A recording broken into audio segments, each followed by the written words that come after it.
Right. Welcome back to the debate. Raghurama Krishna Raju garu, ఇది ఒక చర్చ అయితే నడుస్తోంది. ఎందుకు ఈయన అసెంబ్లీకి మొహం చాటేసి జనంలోకి మాత్రం అప్పుడప్పుడు, చాలా రేర్గా, అది కూడా ఏమన్నా నెలలో ఒక వారం బయటకు వెళ్ళి 3 వారాలు ఇక్కడ ఉంటున్నా అంటే కాదు, 4 వారాలు బయటే ఉండి ప్రతి నెల 31వ తారీఖు వస్తుంది కదా, 31వ తారీఖు ఇక్కడ ఉన్నట్టుగా ఉంది పరిస్థితి.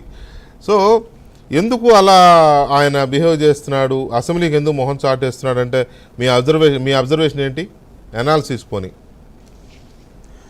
అంటే అసెంబ్లీకి అంటే డెఫినెట్గా గతంలో వాళ్ళు చేసిన చిల్లర అల్లరి, బూతులు మాట్లాడటం, ఇవన్నీ కూడా అత్యంత జుగుప్సాకరంగా బిహేవ్ చేశారండి. అక్కడ అసెంబ్లీ ఒక పద్ధతిలో వారు నడిపించలేదు.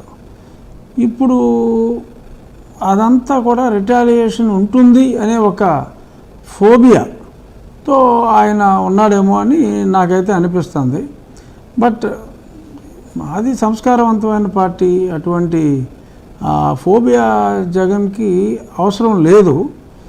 కానీ మరి అతను ఎలా బిహేవ్ చేశాడో చంద్రబాబు నాయుడు గారు, లేకపోతే ఇంకా పవన్ కళ్యాణ్ గారు, లోకేష్ గారు అలాగే బిహేవ్ చేస్తారు అని ఆయన అనుకోవటం మరి బాధాకరం.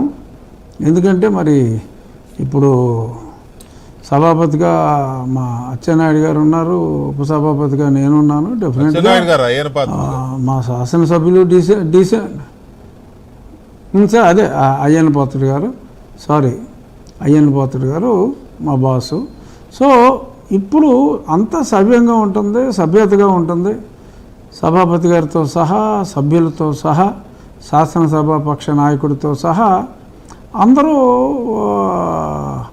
ఏదో విరోధిగా చూడరు, ప్రత్యర్థిగా చూస్తారు తప్ప విరోధిగా చూసే టైప్ వ్యక్తులు కాదు.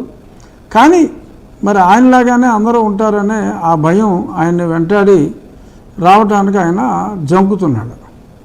సో మరి అది ఆ భయాన్ని పోగొట్టడం చాలా కష్టం.